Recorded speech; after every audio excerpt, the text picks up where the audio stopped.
Assalamualaikum warahmatullahi wabarakatuh. Salatu wassalamu ala asrafil anbiya wa mursalin sayyidina maulana Muhammadin wa ala alihi wasallam. Puji syukur kita panjatkan kehadirat Allah Subhanahu wa taala karena dengan nikmat ilmu serta dengan nikmat iman dan kesempatan sehingga kita masih dapat berkumpul dalam mendengarkan informasi-informasi baik dari Allah Subhanahu wa taala. Pada kesempatan kali ini saya akan membahas tentang perang global yang kini menjadi berita di media-media maupun media baca ataupun media elektronik. Perang yang terjadi pada saat ini adalah perang antara Israel dan Iran.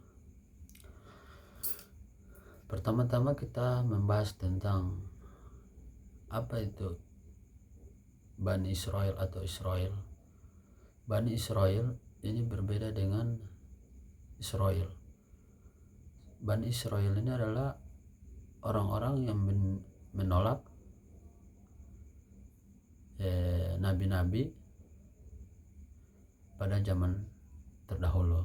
Sedangkan Israel adalah orang-orang yang meyakini nabi-nabi dan menjadikan nabi-nabi sebagai pemimpinnya. Kenapa hal ini saya utarakan? Israel ini atau negara Israel dia masuk setelah kerajaan Turki Utsmani yang dipimpin oleh Imam Muslim pada saat itu dia runtuh, kemudian masuk di Palestina melalui jalur Inggris. Nah,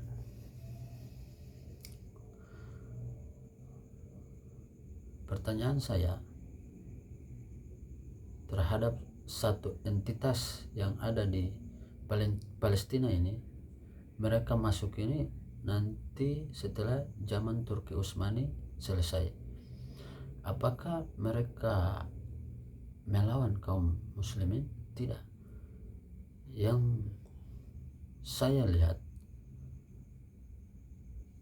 Israel ini dorang sangat mengidolakan tentang kepemimpinan yang mana dibangun kaum Islam atau kaum beragama la ilaha illallah, yaitu dibawakan oleh para nabi terdahulu.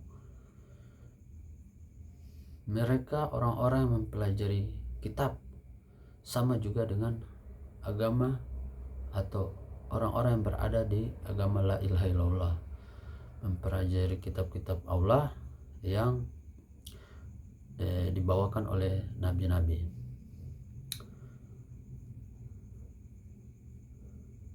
Adapun tawaran Iran kepada Israel adalah meninggalkan kota Palestina. Dua-dua sangat menginginkan kota Palestina, kota kiblat pertama yang dibawakan oleh rasul-rasul Allah sebelumnya.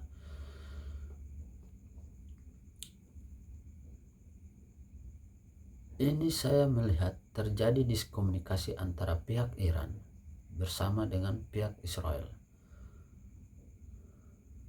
Dibawakan sebuah propaganda untuk menolak Israel. Kemudian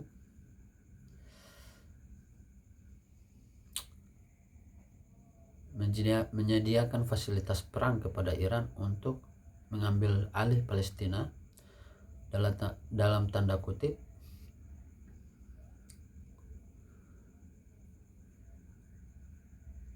agar menjadi kiblat bagi umat Islam.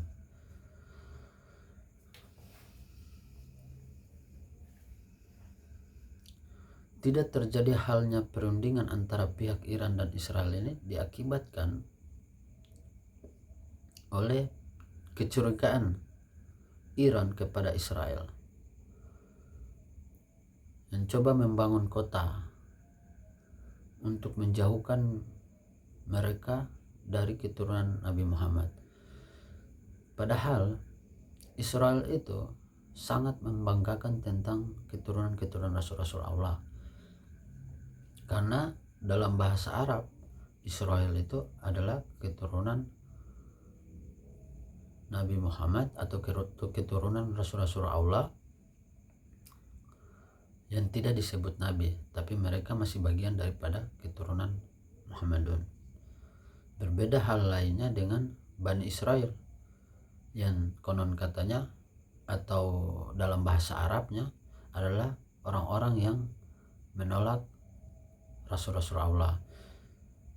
Kalimat kata Bani ini telah lama pudar menjadi kata Israel. Israel ini adalah orang-orang yang menerima keturunan Rasul-Rasul Allah dan mengangkat sebagian dari mereka yaitu sebagai khalifah.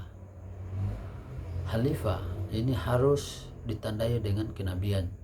Tidak boleh sembarangan mengangkat pemimpin di negara tersebut.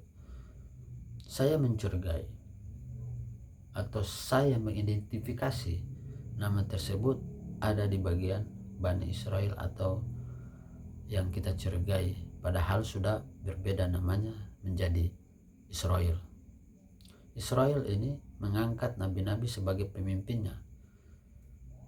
Nabi-nabi ini tidak diberikan nama dari orang tua, tapi diberikan nama kepada manusia itu dari Allah Subhanahu wa taala. Jadi Allah memberikan nama kepada mereka dan kemudian mereka mengikuti petunjuk bagaimana literatur yang tertulis dalam kitab-kitab Allah Subhanahu wa taala, yaitu mengangkat nabi dengan huruf-huruf kenabian, yaitu huruf mu, ru, ro, dan ri, seperti Nabi Zakaria, Imran, dan Ibrahim atau Musa.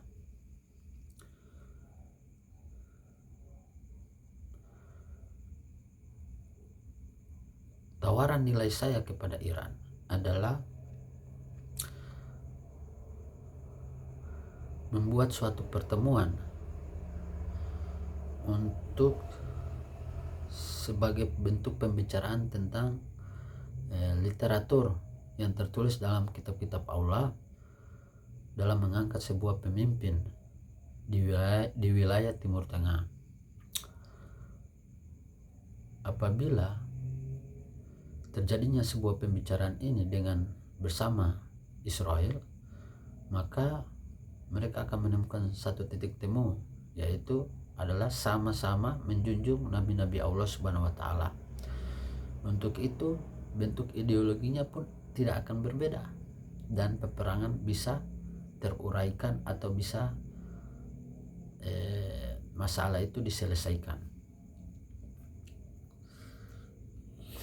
Jangan sampai ada belah pihak yang mengambil keuntungan dari peperangan ini sehingga akan merugikan kaum yang beragama la ilaha illallah.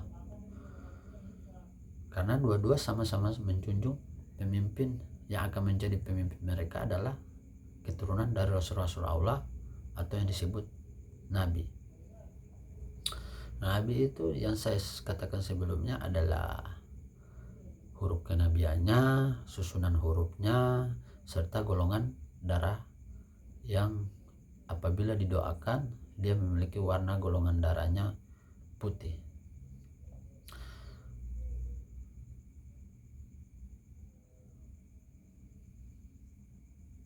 Dan bisa diuji di dalam ilmu sains yang berupa pengukuran vitamin bagi keturunan Rasul-Rasul Allah yang terpilih sebagai nabi.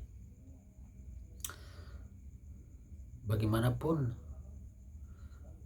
kalau diuji penglihatan untuk mencari nama yang diberikan Allah Subhanahu wa taala, itu pun harus dilakukan melalui doa. nama-nama yang baik kepada manusia, sehingga kita bisa mengetahui apakah huruf tersebut adalah huruf kenabian atau tidak. Sekian apa yang bisa saya sampaikan.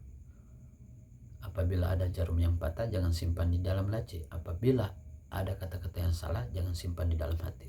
Wabillahi taufiq wal hidayah. Wassalamualaikum warahmatullahi wabarakatuh.